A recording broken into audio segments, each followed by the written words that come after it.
Ok. Boa noite, pessoal. Esse é o grupo de estudo para leitura e debate das obras do Bert Hellinger. Nós estamos lendo esse livro no Centro Sentimos Leveza. Esse grupo foi idealizado pelo Hamilton, que convidou a Alice para coordenar, e nós estamos sob a orientação do Renato Bertatti, para quem eu passo a palavra. Boa noite, Larissa. Boa noite a todos. Um prazer estar aqui com vocês novamente. E, como a Larissa disse, hoje vamos dar continuidade à leitura do livro do Bert no Centro Sentimos Leveza. E quem vai fazer a leitura para a gente hoje vai ser a Ana Márcia. Boa noite, Ana Márcia. Boa noite, Renato. Então, vamos lá. A ajuda.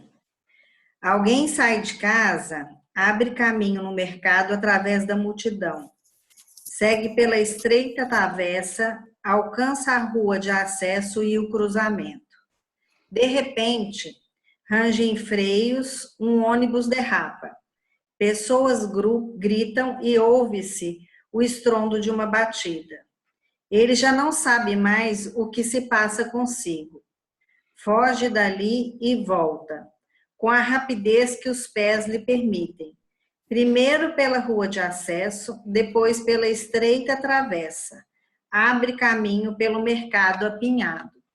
Chega em sua casa, precipita-se pelo portão externo e o fecha atrás de si. Galga as escadas até o seu apartamento. Fecha as portas atrás de si. Precipita-se pelo corredor até chegar ao último quarto vazio. Fecha a porta atrás de si e respira. Lá está ele agora, refugiado, recluso e só. O choque ainda está tão presente em seus membros que ele não ousa mover-se. Então espera. Na manhã seguinte, sua namorada dá por sua falta. Pega o telefone e tenta chamá-lo. Ninguém atende. Vai às pressas à casa dele. Toca a campainha no portão da entrada, mas ninguém responde. Procura a polícia, pede ajuda, retorna com 2 funcionários. Abrem primeiro o portão externo, sobem as escadas até a porta do apartamento, abrem-na, precipitam-se pelo corredor até o último quarto, batem. Esperam um momento, abrem também a porta do quarto e encontram o rapaz, totalmente rígido. A namorada agradece aos 2 ajudantes e pede que se retirem. Espera um pouco, percebe que ainda não pode fazer nada. Promete voltar na manhã seguinte e vai embora. Na manhã seguinte, encontra aberto o portão externo, mas o apartamento ainda está fechado.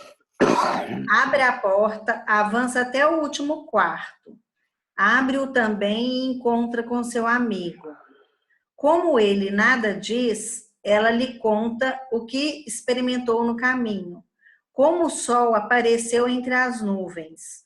Os pássaros gorjeavam nas árvores. As crianças jogavam bola e a cidade ressoava em seu ritmo normal. Percebe-se que, ainda desta vez, nada pôde fazer. Promete voltar na manhã seguinte e vai embora. Na manhã seguinte, encontra abertos tanto o portão externo quanto a porta do apartamento. Vai até o último quarto, abre-o e encontra seu namorado, que continua rígido. Espera um pouco e lhe fala de suas impressões à noite no circo, da movimentação colorida que lá reinava, da marcha alegre, da atmosfera vibrante, do suspense quando chegaram os leões e do alívio geral quando tudo saiu bem. Falou também das graças do palhaço, dos cavalos enfeitados com flores brancas, da multidão entusiasmada e, ao terminar, promete: amanhã voltarei. Na manhã seguinte, até mesmo a porta do quarto está aberta, mas ninguém aparece. Então o homem, assustado, não se contém por mais tempo dentro de casa. Fecha a porta atrás de si. Fecha também a porta do apartamento. atravessa o portão externo e sai para o ar livre. Abre caminho através da multidão no mercado e continua através da estreita travessa. Alcança a rua de acesso, atravessa o cruzamento e vai resolutamente em busca de sua namorada. Algumas histórias nos tocam e, por um momento, pode parecer que a morte e a separação foram revogadas. Quando os ouvimos, elas nos trazem alívio, como um copo de vinho à noite nos faz dormir melhor. Mas de manhã nos levantamos e vamos trabalhar. Alguns, porém, depois de tomarem o vinho, continuam deitados e precisam de uma pessoa que o desperte. Ela lhes conta essas histórias de um modo tanto diferente e transforma o doce veneno num contraveneno. Então, às vezes, eles despertam e talvez se livrem do feitiço. O desfecho. Harold, um jovem de 20 anos, costumava agir como se fosse amigo íntimo da morte, e com isso chocava as pessoas. Contou a um amigo a história de seu grande amor, o octogenária, Maud, com quem queria comemorar o aniversário dela e o noivado de ambos. E como ela, no meio da festa, lhe revelou que tinha tomado veneno e que à meia-noite estaria morta. O amigo refletiu um pouco e depois contou-lhe a seguinte história. No minúsculo planeta vivia certa vez um homenzinho. Como era o único ali, denominou-se príncipe, isto é, o primeiro, o melhor. Além dele, porém, também havia ali uma rosa. Antigamente, ela exalava um delicioso perfume, mas agora parecia estar sempre murchando. O pequeno príncipe, que ainda era uma criança, fazia todo o esforço para mantê-la viva.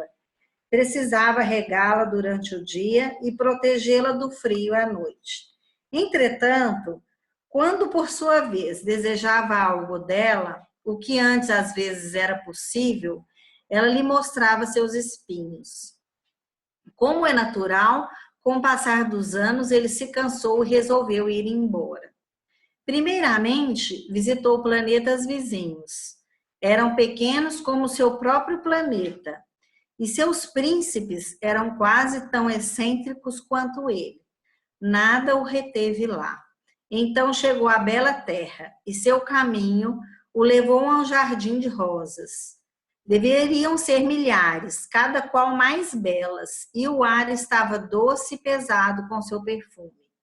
Ele jamais sonhara que houvesse tantas rosas, pois só conhecia uma e ficou fascinado com sua doçura e beleza. No meio dessas rosas, porém, foi descoberto por uma esperta raposa, que se apresentou como se fosse tímida. Quando viu que poderia engambelar o homenzinho, disse-lhe: talvez você ache belas todas essas rosas aqui, mas elas nada têm de especial. Crescem espontaneamente e precisam de pouco cuidado. Mas a tua rosa longínqua é única, pois é exigente. Volte para ela. Então o pequeno príncipe, que ficou confuso e triste, e tomou o caminho do deserto. Lá encontrou um piloto que tinha feito um pouso de emergência e esperou que ele fizesse companhia. Mas o homem era um avoado e só buscava diversão. Assim, o pequeno príncipe lhe contou que estava voltando para sua rosa. Logo que anoiteceu, esgueirou-se na direção de uma serpente. Fingiu que ia pisá-la e então ela o picou.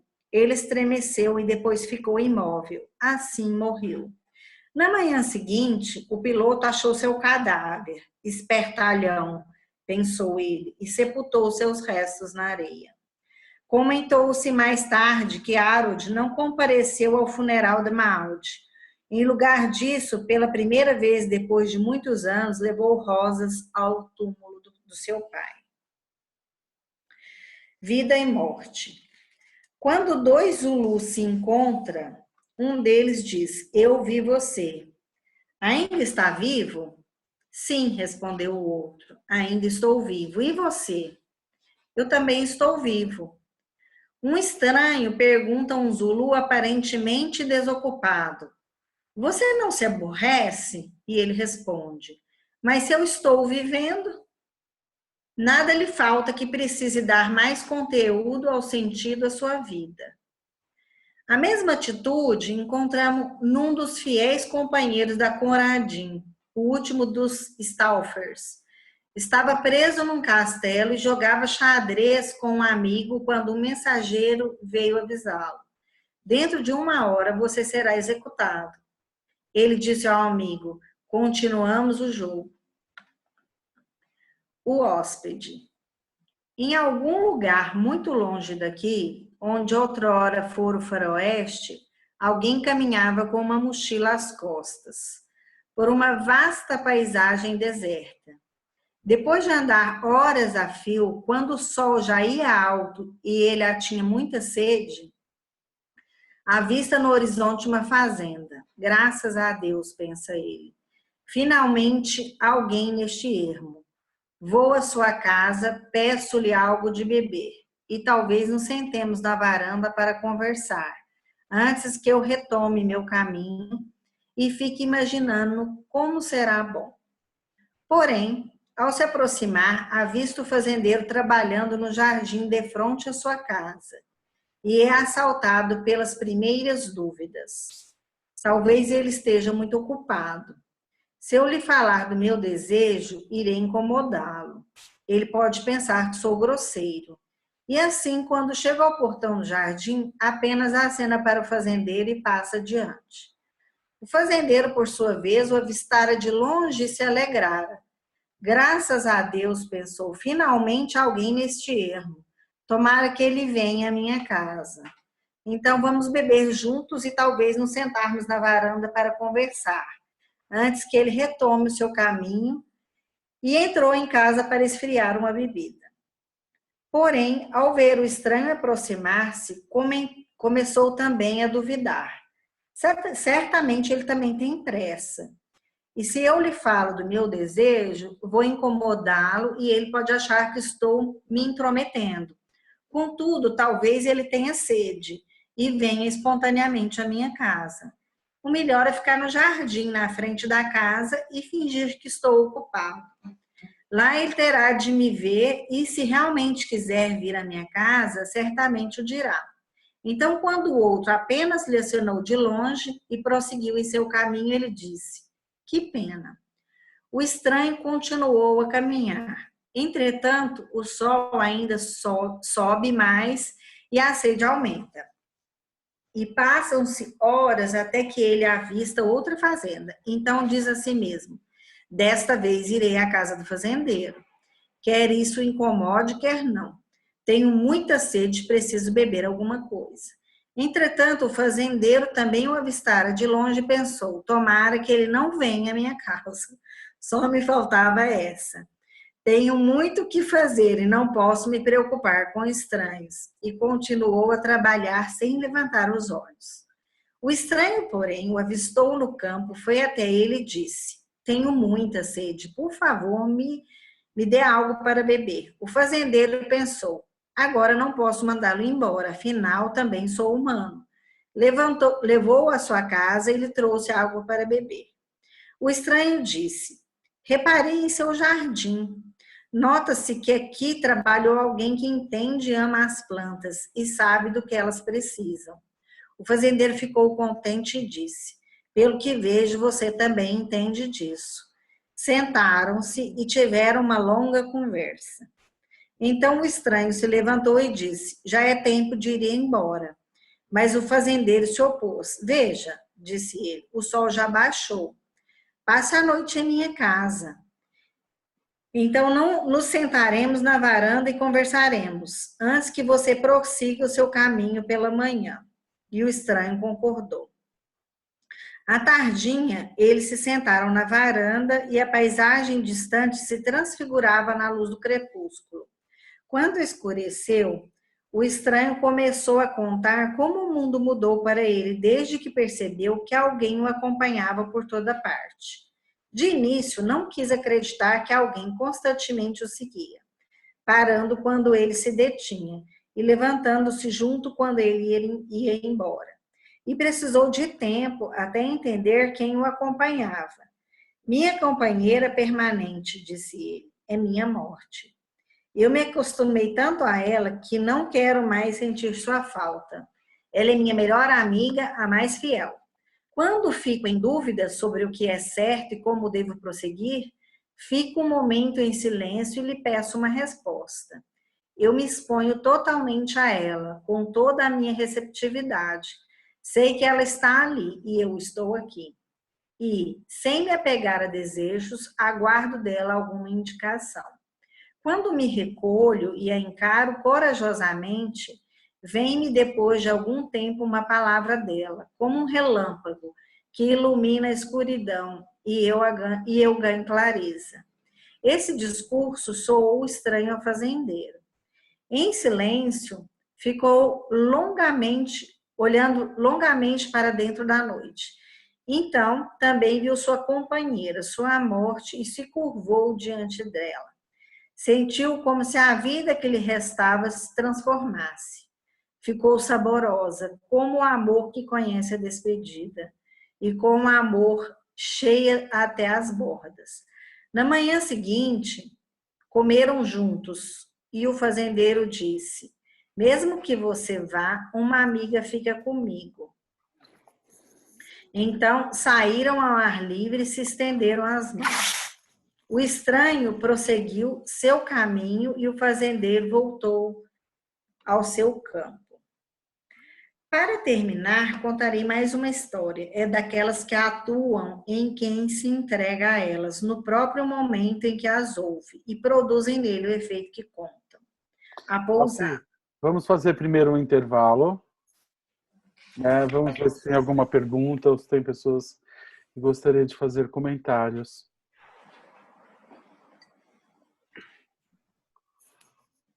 Renato, eu não vejo ninguém com a mãozinha levantada aqui no... A Marilis levantou agora. No chat, ninguém fez uma pergunta. A Marilis tem uma pergunta. Renato. Sim. Oi, Marilis. Renato, no final do início da ajuda, eu acho que ele comenta, a meu ver, ele comentou sobre a ajuda, né? Você poderia comentar alguma coisa sobre isso? No final... Que página, Marilis?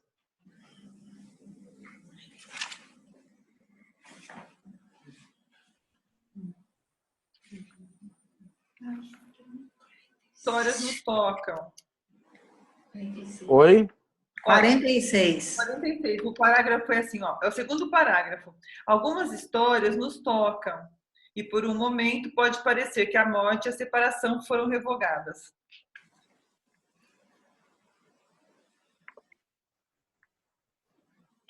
É sobre esse parágrafo, é isso? Isso. Deixa eu ver. Quer que leia, Renato? Eu quero, por favor. Algumas histórias nos tocam e por um momento pode parecer que a morte...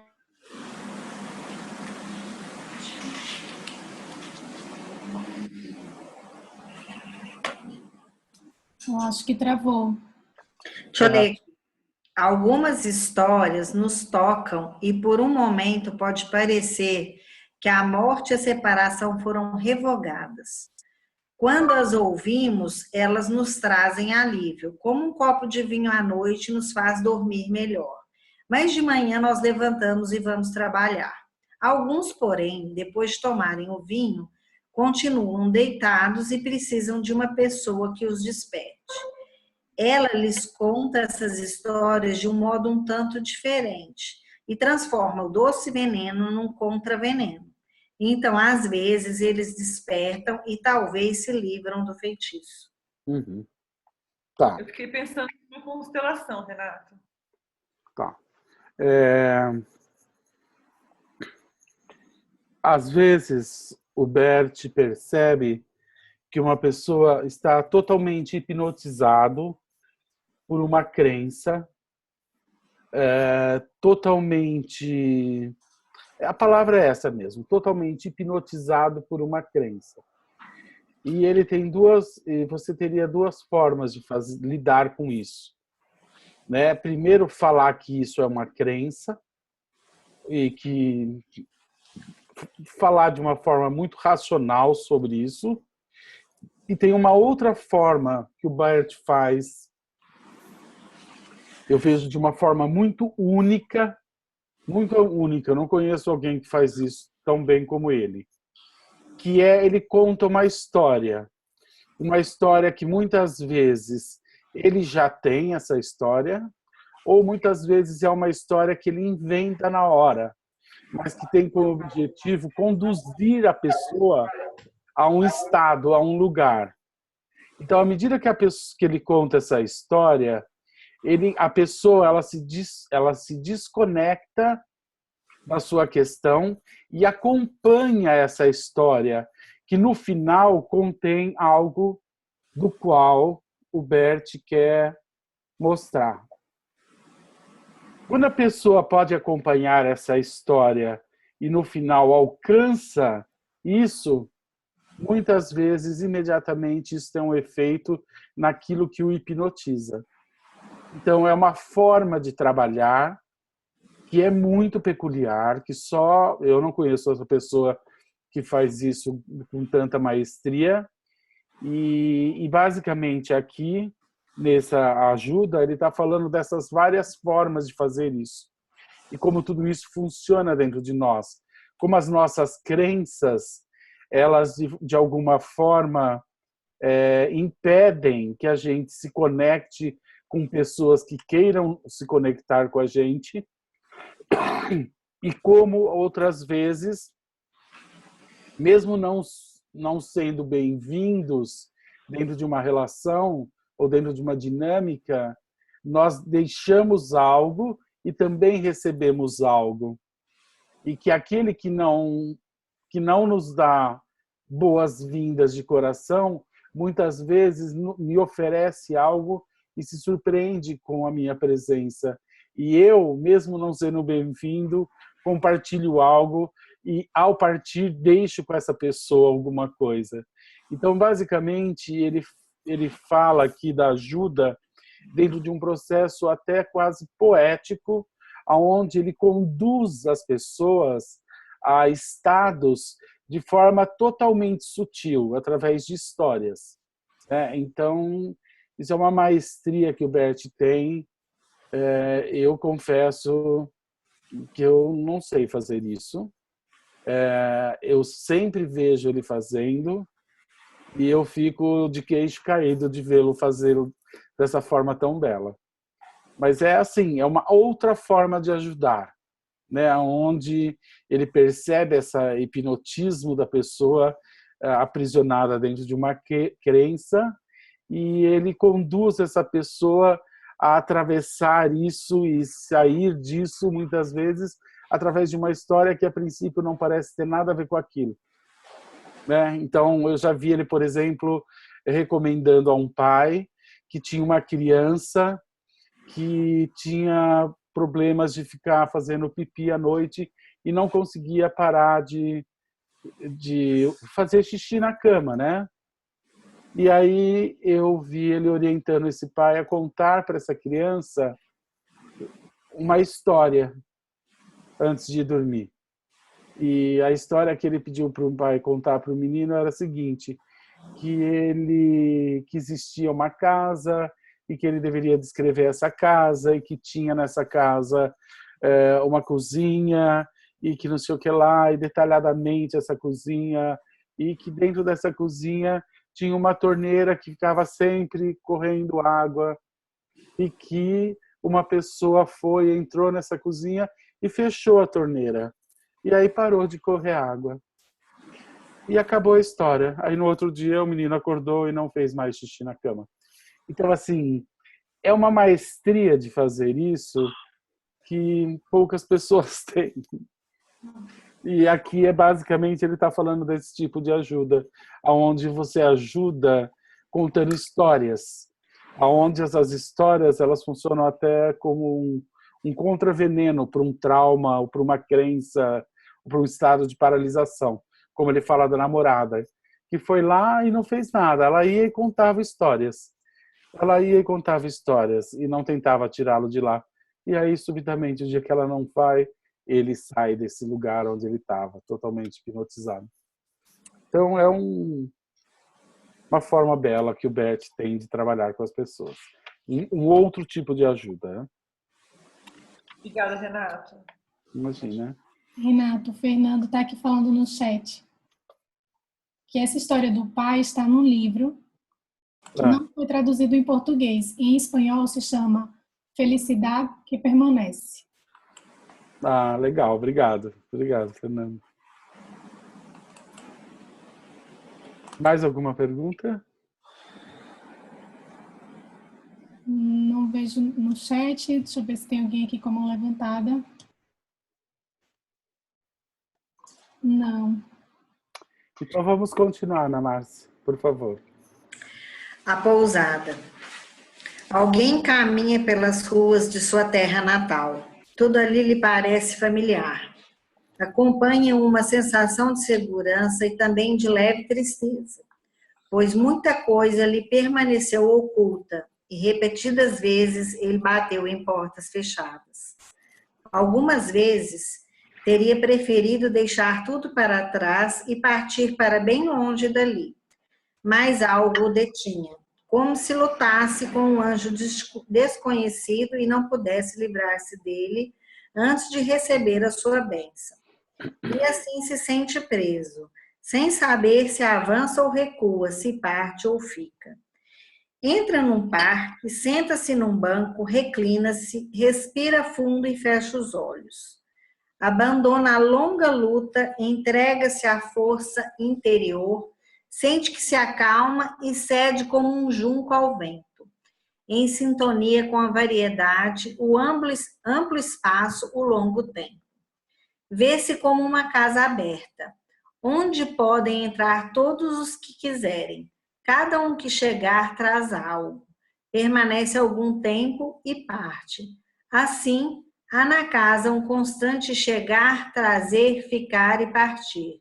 Quem acaba de chegar e traz algo novo, envelhece enquanto fica, e quando chega o momento, parte. A essa casa aberta também chegam muitos desconhecidos, esquecidos por muito tempo ou excluídos. Eles também trazem algo, permanecem algum tempo e se vão. Também chegam os maus elementos, que preferiríamos expulsar de casa. Também eles trazem algo, se acomodam, permanecem algum tempo e se vão. Cada um que chega encontra outros que chegaram antes ou que chegam depois dele. Como são muitos, todos precisam compartilhar. Quem tem seu lugar também tem seu limite. Quem deseja algo também precisa acomodar-se. Cada um que vem também pode evoluir enquanto fica. Ele veio porque os outros se foram e irá embora quando os outros vierem. Assim, existe nessa casa tempo e lugar suficiente para todos. Ali sentada, aquela pessoa sente-se bem em sua casa, reconhece como familiares os que vieram e vêm, e trouxeram e trazem, ficaram e ficam, partiram e partem. Sentem como se completa o que estava inacabado. Percebe como uma luta termina e a despedida se torna possível. Aguarda ainda o momento oportuno. Depois abre os olhos, olha outra vez em torno de si, levanta-se e parte. Os limites da consciência. Conhecemos a consciência como um cavalo conhece o cavaleiro que o monta, e como o timoneiro conhece as estrelas pelas quais calcula sua posição e orienta seu rumo. O problema é que o cavalo é montado por muitos cavaleiros, e no navio, muitos timoneiros olham para muitas estrelas. É importante saber a quem os cavaleiros obedecem e que direção o capitão indica ao navio. A resposta. Um discípulo perguntou ao mestre: diga-me o que é liberdade. Que liberdade? Perguntou-lhe o mestre. A primeira liberdade é a estupidez. Lembra o cavalo que, relinchando, derruba o cavaleiro, só para sentir depois o seu pulso ainda mais firme. A segunda liberdade é o remorso. Lembra o timoneiro que, após o naufrágio, permanece nos destroços em vez de subir no barco salva-vidas. A terceira liberdade é a compreensão. Ela sucede à estupidez e ao remorso. Assemelha-se ao caule que se balança com o vento e com o ceder onde é fraco permanece de pé. Isso é tudo? Perguntou o discípulo. O mestre retrucou. Algumas pessoas acham que são elas que buscam a verdade de suas almas. Contudo, é a grande alma que pensa e procura através dela, como a natureza. Como a natureza, ela pode permitir-se muitos erros porque está sempre e sem esforço substituindo os maus jogadores. Mas aquele que a deixa pensar, ela concede às vezes certa liberdade de movimento. E como um rio que carrega um nadador, que se deixa levar, ela o leva até a margem, unindo sua força à dele. Culpa e inocência. É em nossos relacionamentos que experimentamos a consciência, pois ela diz respeito a eles. Todo ato que produz efeitos sobre outras pessoas é acompanhado por um sentimento ciente de inocência ou de culpa. E assim como os olhos, ao ver, distinguem constantemente o claro e o escuro, esse sentimento ciente discerne a cada momento se nossa ação prejudica ou favorece o relacionamento. O que causa dano a ele é experimentado como culpa, o que favorece como inocência.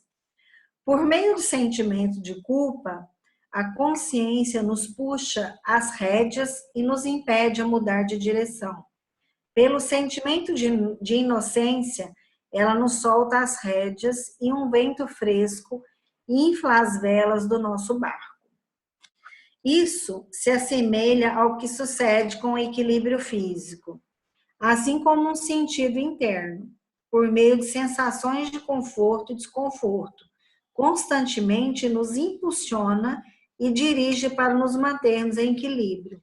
Um outro sentido interno, por meio de sensações diferentes de conforto e desconforto, nos impulsiona e dirige constantemente para mantermos nossos relacionamentos importantes. O sucesso dos relacionamentos depende de condições que, no essencial, nos são preestabelecidas, como acontece com o equilíbrio físico, com relação às orientações básicas, em cima e embaixo, na frente e atrás, à direita e à esquerda. De fato, caso desejemos, podemos cair para frente ou para trás, para a direita ou à esquerda. Entretanto, um reflexo inato força a compensação antes que haja um acidente e nos equilibramos a tempo. Da mesma forma, um sentido superior ao nosso arbítrio vela sobre os nossos relacionamentos e atua como um reflexo de correção e compensação quando nós devíamos das condições de sucesso de nossos relacionamentos e colocamos em risco nossa integração ao grupo.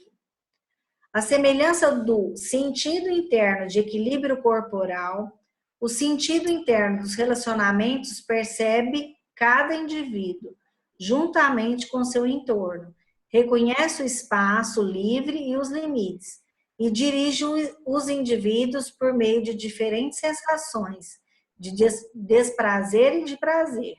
Este desprazer é sentido como culpa, esse prazer como inocência. Culpa e inocência servem, portanto, uma à outra e a um senhor. Ele as atrela a um carro, guia-as numa direção e elas puxam o carro, como uma parelha presa a uma corda. Alternando seus impulsos, fazem progredir o relacionamento e o mantém na trilha. Às vezes, tentamos tomar as rédeas na mão, mas o cocheiro não a solta das suas. Nesse carro, só viajamos como prisioneiros e convidados. E o nome do cocheiro é consciência. Espera aí que eu vou tomar um pouquinho de água.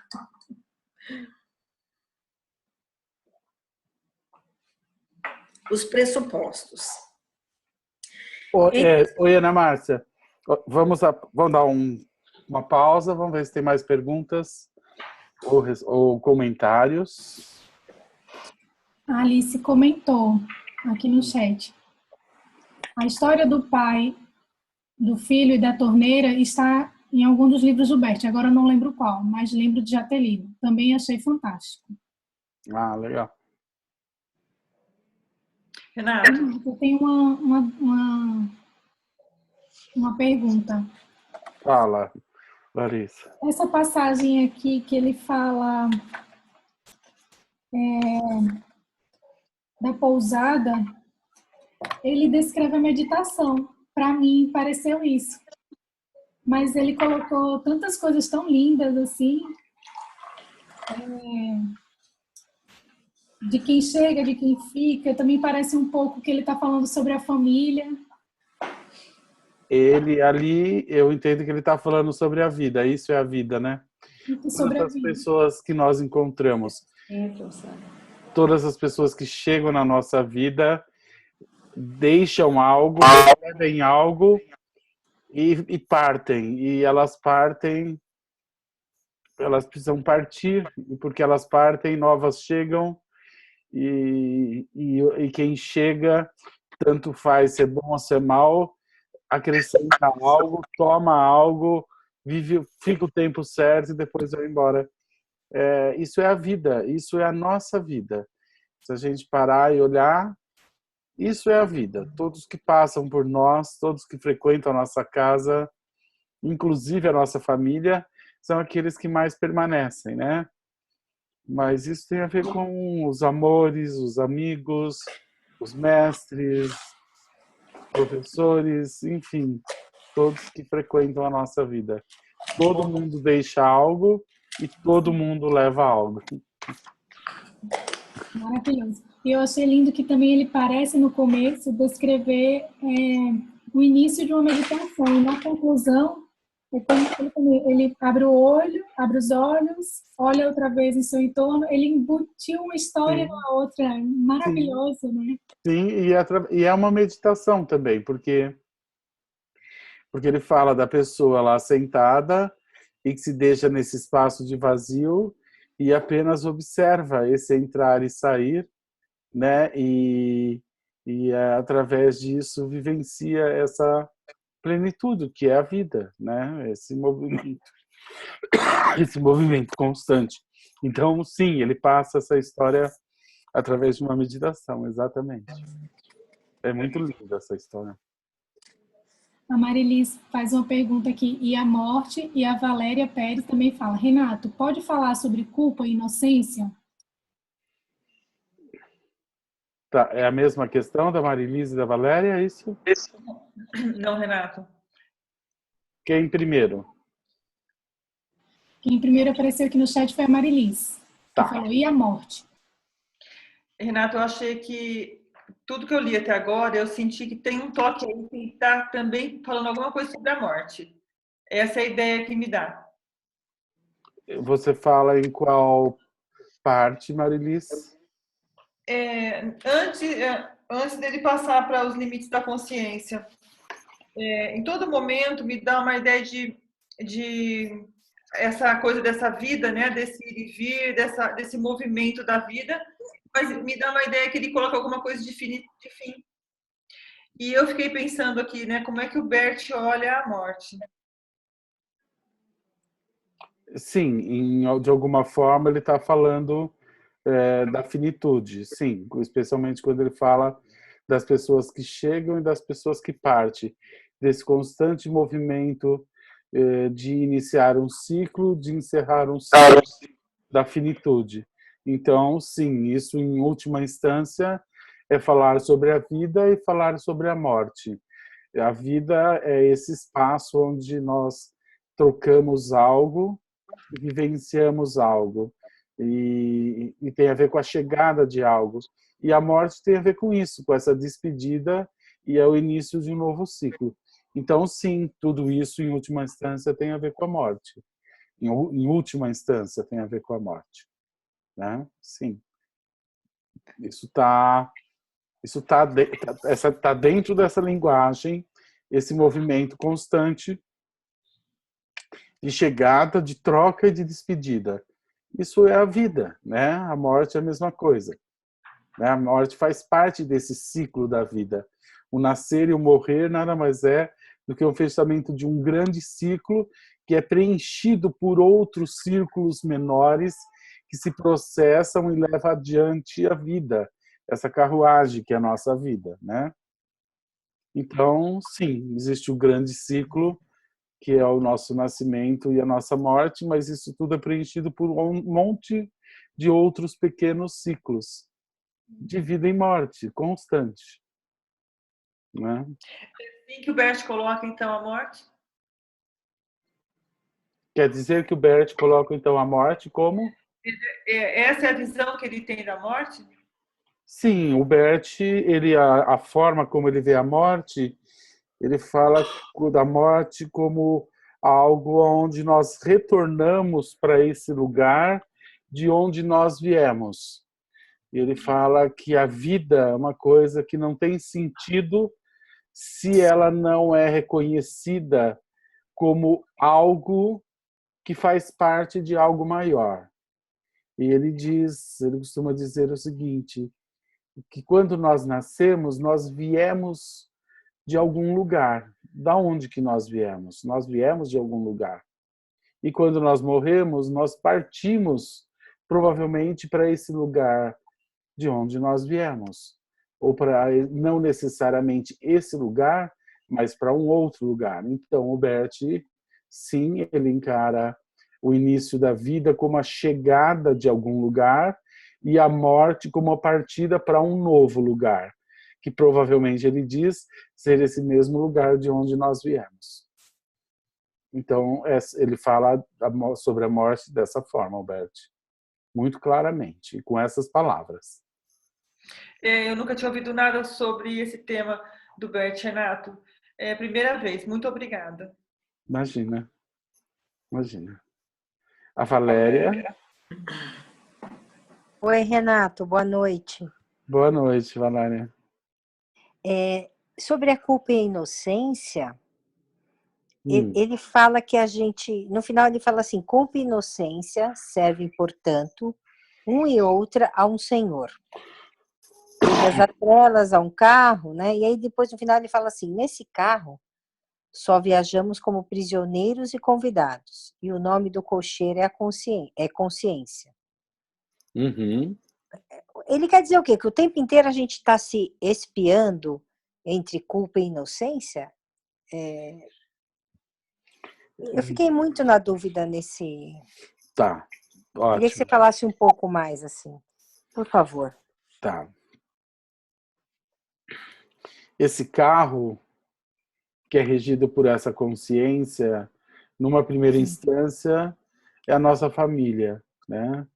Tá. Basicamente, a nossa família, ela nos coloca os valores, que é uma mistura das crenças da família do pai com a mistura das crenças da família da mãe. Então, essas crenças, esses valores, eles criam em nós um senso que é regido por essa sensação de culpa e de inocência. Então, quando nós agimos de acordo com esses valores e com essas crenças, nós nos sentimos inocentes, nós soltamos as rédeas e nós nos sentimos fazendo parte daquilo e com direito de pertencer a esse carro ou a esse movimento. Porém, quando nós fazemos algo que desrespeita essas regras ou esses valores, imediatamente a gente se sente ameaçado do direito de pertencer a isso. E nós percebemos isso através de um sentimento de culpa, né?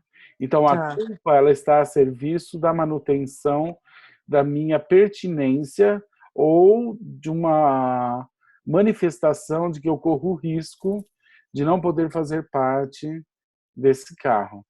Então, essa consciência, ela me aprisiona dentro desse veículo, no sentido de que, se eu viver em função dela, eu vou viver totalmente aprisionado dentro desses valores. Então, por isso que ele fala que essa consciência, ela te aprisiona. Ela te aprisiona por quê? Porque você assente de uma forma, basicamente, através do se sentir inocente ou do se sentir culpado. Então, essa consciência, ela tem limites. Essa é a consciência primária. Essa consciência, ela tem limites porque eles são determinados por valores, por crenças. E quem tem medo de viver essa culpa e se mantém o tempo todo nessa dinâmica da inocência, se mantém aprisionado aos limites que essa consciência impõe. Tem a ver com boa e má consciência? É exatamente. É exatamente isso, né? Exatamente. Tá. É uma outra forma de dizer isso. De dizer, tá. Eu estava achando que era algum conceito novo, não. Então tem a ver Não, é o mesmo conceito. Tá bom, Ele muito só obrigada. estava dizendo isso de formas figurativas. Mas é o mesmo conceito. Muito obrigada. Imagina. Larissa, mais alguém? A Daniele falou no chat assim: a torneira está pingando. História que foi publicada na Revista de Constelação Familiar, edição brasileira, com 3 fascículos da revista alemã, da editora Atman. Ah, legal. Legal. Não vejo mais nenhum comentário, Renato, aqui. Ok. Então vamos continuar. Ana Márcia, por favor, podemos continuar? Os pressupostos. Entre as condições que nos são pré-estabelecidas para os relacionamentos humanos, incluem-se o vínculo, a compensação, a ordem. Satisfazemos essas 3 condições sob a pressão do instinto, da necessidade e do reflexo, da mesma forma como satisfazemos as condições do nosso equilíbrio físico, mesmo contra nosso desejo ou vontade. Essas condições são por nós sentidas como básicas porque as sentimos simultaneamente como necessidades básicas. O vínculo, a compensação e a ordem se condicionam e complementam mutuamente. Em sua relação conjunta, nós a sentimos como a consciência.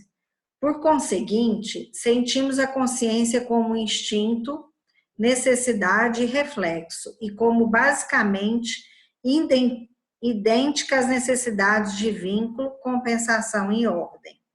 As diferenças. Embora essas 3 necessidades de vínculo, compensação e ordem atuem sempre em conjunto, cada uma delas tenta impor seus objetivos através de um peculiar sentimento de culpa e inocência. Por conseguinte, sentimos a culpa e a inocência de maneiras diversas, de acordo com o fim e a necessidade a que servem. Quando estão a serviço do vínculo, experimentamos a culpa como exclusão e distância, e a inocência como proteção e proximidade. Quando estão a serviço da compensação, vivemos a culpa como obrigação e a inocência como liberdade ou reivindicação. Quando estão a serviço da ordem, vivemos a culpa como transgressão e medo de punição e a inocência como retidão e lealdade. A consciência serve a cada um desses fins, mesmo quando se opõem entre si. Essas contradições nos fins, nós também as sentimos como contradições na consciência, pois, muitas vezes, ela exige a serviço da compensação, o que nos proíbe a serviço do vínculo e nos permite a serviço da ordem, o que nos interdiz enquanto serve ao vínculo. Por exemplo, quando retribuímos na medida a afronta que alguém nos fez, satisfazemos a necessidade de compensação e nos sentimos justos. Com isso, entretanto, o vínculo geralmente cessa. Para satisfazer tanto a compensação quanto ao vínculo, precisamos fazer ao outro um mal um pouco menor do que ele nos fez. Então, talvez a compensação sofra, mas o vínculo e o amor ganham. Inversamente, quando retribuímos um bem recebido de alguém na mesma medida, obtemos uma compensação, mas dificilmente nasce um vínculo. Para que a compensação também gere um vínculo, precisamos fazer ao outro um bem um pouco maior do que ele nos fez. E ele, por sua vez, ao compensar, precisará fazer-nos um bem um pouco maior do que terá recebido de nós. Então, o intercâmbio do dar e do receber leva à compensação, e também a uma troca duradoura, ao vínculo e ao amor. Experimentamos contradições semelhantes entre a necessidade de vínculo e a necessidade de ordem. Quando uma criança faz algo errado e sua mãe a manda brincar sozinha no quarto por 1 hora e realmente a deixa lá todo esse tempo, ela satisfaz a ordem. Mas a criança fica zangada com ela e com razão, porque a mãe, por causa da ordem, foi contra o amor. Se, ao contrário, depois de algum tempo ela dispensa a criança do resto da pena, vai contra a ordem, mas reforça o vínculo e o amor entre ela e a criança. Concluindo, seja como for que sigamos nossa consciência, ela simultaneamente nos condena e absolve. Os diversos relacionamentos.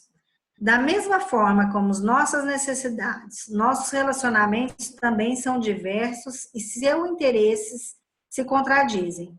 O que serve a um relacionamento pode prejudicar o outro. E aquilo num relacionamento não é acreditado como inocência. Em outro, nos precipita num sentimento de culpa. Assim, talvez por um único ato, respondemos a muitos juízes e um deles nos condena, enquanto o outro nos absolve. A ordem. Experimentamos a consciência, às vezes, como se ela fosse um indivíduo único. Entretanto, na maioria dos casos, ela mais se assemelha a um grupo onde diversos representantes perseguem diferentes objetivos com a ajuda de diferentes sentimentos de inocência e culpa, e procuram se impor de diferentes maneiras. Nisso, eles se apoiam ou se questionam mutuamente, pelo bem do todo. Não obstante, mesmo quando se contrapõem, servem a uma ordem superior.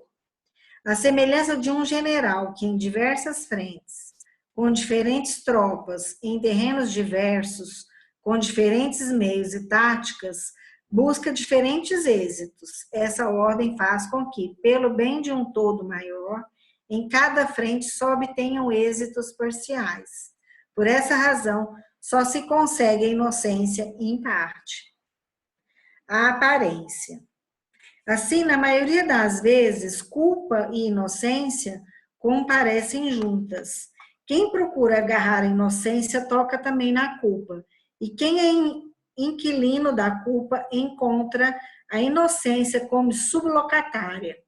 A culpa e a inocência também trocam de trajes com muita frequência, de modo que culpa vem vestida de inocência e vice-versa. Então as aparências enganam e só os efeitos mostram o que era real. Vou contar-lhes uma pequena história a respeito. Os jogadores. Eles se apresentam como adversários. Então se sentam frente a frente e jogam no mesmo tabuleiro, com diversas figuras e complicadas regras, lance por lance, o mesmo jogo real. Ambos sacrificam a seu jogo diversas figuras e tensos se mantêm em xeque até que cessa o movimento. Quando não há mais saída, a partida termina. Então trocam de lado e de cor e recomeçam o mesmo jogo, apenas uma outra partida. Mas quem joga muito tempo e muitas vezes ganha e muitas vezes perde, torna-se em ambos os lados um mestre. O encantamento. Ok, vamos fazer mais uma pausa. Vamos ver se existem perguntas ou comentários. Renato, não tem nada no chat, não vejo... Também mão levantada. Tá bom, então vamos continuar mais um pouco, Ana Márcia, por favor. O encantamento. Um momento. Desculpa, Ana Márcia. Renato, a Rosa levantou a mão agora. Dá tempo, Renata? Dá tempo, claro. É sobre a questão da compensação, né? Que ele fala da questão do equilíbrio, de quando se faz uma ofensa, você faz uma ofensa um pouco menor, que aí existe uma compensação, e para existir um vínculo, quando se faz uma coisa boa, faz outra um pouco melhor, porque aí se tem um vínculo, senão não se faz o vínculo, né? E quando essa compensação entra, e aí entra a questão da culpa e da inocência, como sempre, em tudo, né? Ela está sempre atrelada. Essa compensação, a culpa e a inocência, não é? Sim. Eu não quero saber a pergunta, assim, eu queria que você desse um exemplo disso um pouco para ficar mais claro isso aqui, que eu acho que importantíssimo essa parte aqui, que fala da questão de quando estão a serviço do vínculo, experimentamos a culpa como exclusão e distância, e a inocência como proteção e proximidade. Quando está a serviço da compensação, vivemos a culpa como obrigação. E quando está em serviço da ordem, vivemos a culpa como transgressão. Sim, isso que ele escreve aqui é extremamente importante. Extremamente importante, porque aqui ele descreve, foi inclusive isso que eu fiz a pausa, para ver se alguém queria saber um pouco mais sobre isso. Porque aqui ele descreve, nesses parágrafos, como nós vivenciamos em nós, quais são os sentimentos que surgem em nós e nas pessoas quando nós violamos ou estamos alinhados a essas três forças que ele chama de ordens do amor. Então, quando se diz respeito à questão da pertinência, né, nós vivenciamos essas questões ligadas à pertinência através do sentimento de exclusão e de distanciamento, e a inocência como uma sensação de proximidade e de proteção. Ou seja, como que essa questão da pertinência ela é vivenciada por nós. Então, assim, quando uma pessoa ela é excluída do sistema, que é uma violação a essa ordem, como que nós percebemos isso? Qual o sentimento que essa pessoa tem? Ela tem um sentimento de distanciamento, de não fazer parte, um sentimento de exclusão, né? Ao contrário, quando uma pessoa se sente inocente e se sente fazendo parte, ela vive esse sentimento através da sensação de se sentir protegida, de se sentir próxima, de ter proximidade às pessoas dentro daquele sistema. Então, o sentimento de rejeição, de distanciamento e de exclusão é como se sente a culpa dentro da questão da pertinência. E que isso, quando se burla outras ordens, isso é sentido de outra forma.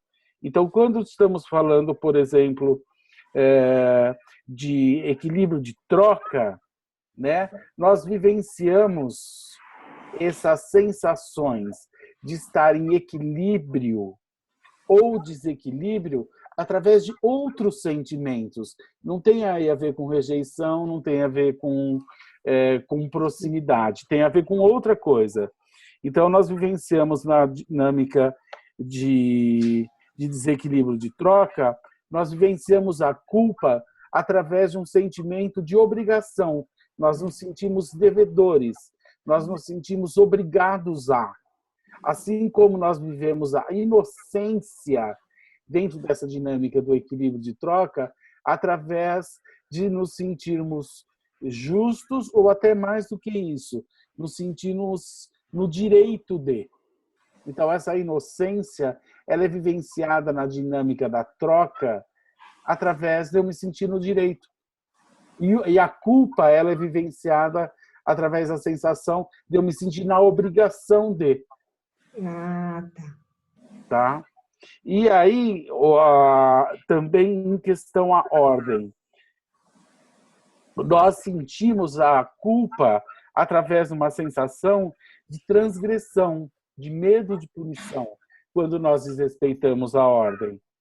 E essa inocência, né, nós sentimos essa inocência com relação a essas questões da ordem, com uma sensação de sermos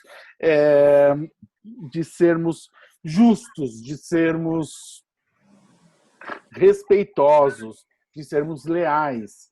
Então, ele fala como que a culpa e a inocência, nesses parágrafos, elas se manifestam dentro das mais variadas, dentro dessas três ordens: a pertinência, o equilíbrio de troca e a ordem. Então, dentro de cada uma dessas leis, a culpa e a inocência, ela é sentida de forma diferente. Então, realmente é um parágrafo extremamente importante, porque ele ajuda as pessoas a identificar de que forma elas estão alinhadas ou não, de que forma essa sensação de culpa e inocência pode ser percebida ou é percebida dentro de cada uma dessas leis. Então, são parágrafos extremamente importantes que nos ajudam a identificar quais são os sentimentos que pertencem quando se trata de cada uma das leis. Obrigada, Renata. Imagina. Então, é muito importante as pessoas terem noção disso. É muito importante elas saberem disso. Né? Muito importante. Porque é isso que a gente vai observar nas pessoas. É isso que a gente percebe nas pessoas. Quando a gente percebe esses sentimentos, a gente sabe internamente de que leis que ela está burlando, através de como essa culpa ou inocência se manifesta através daquilo que a pessoa coloca. Né? Então, uma pessoa, quando ela chega falando de retidão, ela está falando de ordem. Né? Uma pessoa, quando ela chega se sentindo no direito, a gente sabe que a questão em equilíbrio ou desequilíbrio ali tem a ver com equilíbrio de troca. E quando uma pessoa chega falando de rejeição, de falta de proximidade, a gente sabe que ela está falando o quê? De pertinência. Né? Então, ter conscientemente de que forma os sentimentos surgem quando se burla ou se está alinhado a essas forças é muito importante, porque ajuda a gente a localizar, identificar em qual das ordens a questão está presente.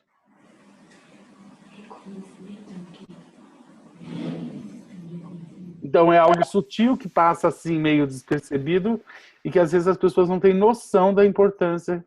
Ele não dá tanta ênfase. Mas isso aqui é muito importante, muito essencial. É uma preciosidade isso que ele descreve aqui. De forma muito clara, direta e resumida. Importante para você perguntar, Rosa. Muito importante.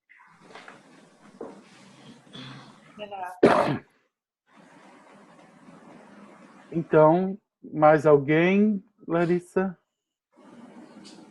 Marilis está levantando a mão, Renato. Sim. No final, você falou que ele fala claramente e resumido. Né? para mim, não estava nada claro, depois da sua explicação que eu entendi. Mas... E a Daniele fala mais ou menos a mesma coisa a Daniele e a Elisane falaram aqui a mesma coisa no chat. Vou falar aqui, maravilhosa explicação. Grata pela pergunta, Rosa. A Daniele.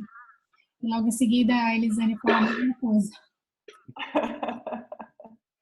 É que são coisas tão importantes, e a hora que estava lendo eu fiz um colchete aqui no livro, falando, isso aqui é muito importante, as pessoas são ter clareza sobre isso. Né? Renato, chame a nossa atenção, por favor, quando nós passarmos despercebidos.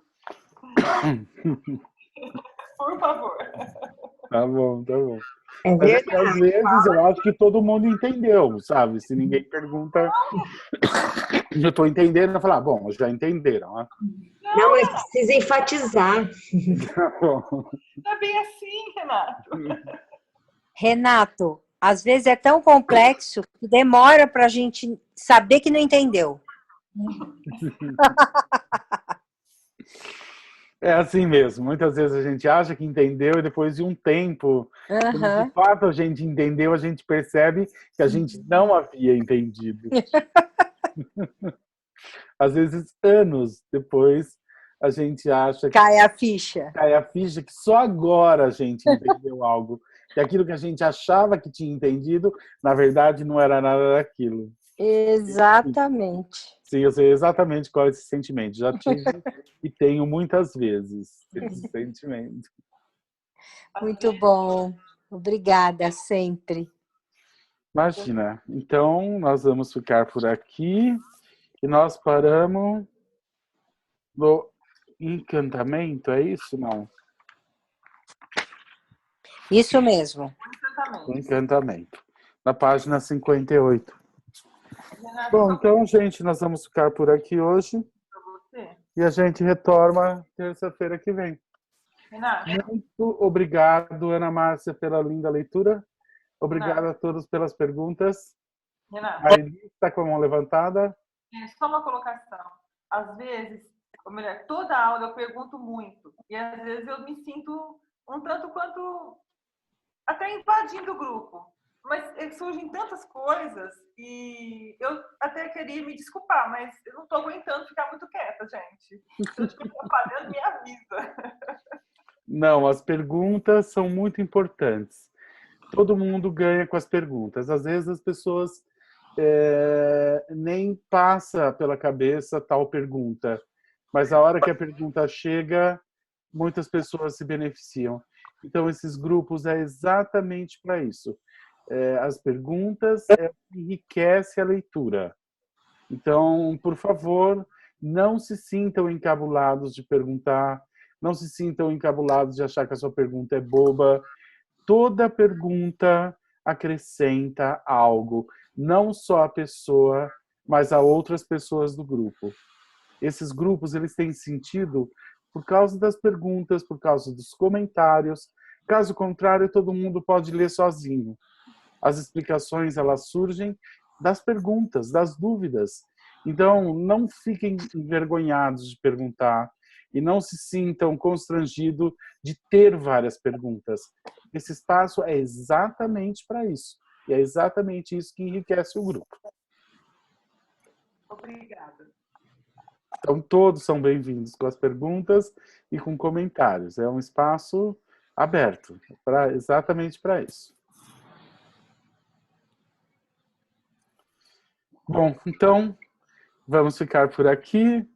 Boa noite a todos e obrigado pelas perguntas. E a todos que estão de uma forma presente apoiando essa energia linda aqui.